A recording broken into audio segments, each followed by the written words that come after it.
Subscribe কৰক টিকে mind চেনেলক আৰু বেল বটন দবাওক যাতে ভিডিঅ' নটিফিকেশ্যন সকলোতকৈ আগত পায়।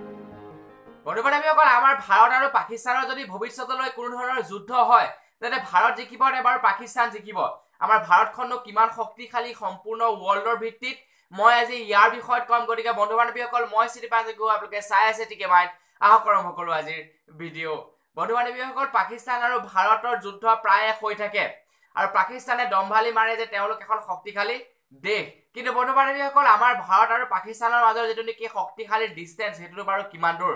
বন্ধু-বান্ধৱীসকল, আমাৰ সম্পূৰ্ণ ৱৰ্ল্ডৰ ভিত্তিত আমাৰ ভাৰতবৰ্ষখন হৈছে 4 নম্বৰ শক্তিশালী দেশ আৰু যিখন নেকি পাকিস্তান, সেই পাকিস্তানখন হৈছে প্ৰায় 13 নম্বৰ শক্তিশালী দেশ। গতিকে তেনে সময়ত যদি ভৱিষ্যতলৈ কোনো ধৰণৰ যুদ্ধ বিগ্ৰহ হয় তেনেহ'লে আমি যদি টেকনিকেলি চাবলৈ যাওঁ, আমাৰ ভাৰতখন জয়ী হ'ব আৰু পাকিস্তানখন পৰাজয় হ'ব, কিয়নো আমাৰ ভাৰতখন আছে 4 নম্বৰত আৰু পাকিস্তানখন হৈছে 13 নম্বৰত।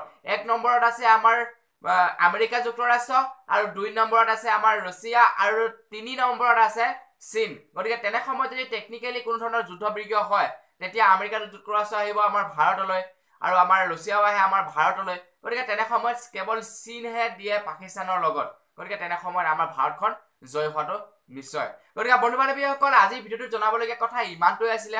নতুনকৈ যিখন নেকি লিষ্ট উলিয়াইছে সেই লিষ্টখনৰ মতে আমাৰ ভাৰতখন 4 নম্বৰত। গতিকে এইটো আমাৰ গৌৰৱৰ কথা। গতিকে বন্ধু-বান্ধৱীসকল, আজিৰ ভিডিঅ'টোত ইমানেই। যদি ভিডিঅ'টো ভাল লাগিলে লাইক, শ্বেয়াৰ, কমেণ্ট কৰিবলৈ নাপাহৰিব আৰু যিসকলোকে মোৰ পৰিয়ালৰ নতুনকৈ আহিছে প্লিজ চেনেলটো ছাবস্ক্ৰাইব কৰিব। ধন্যবাদ। জয় অসম।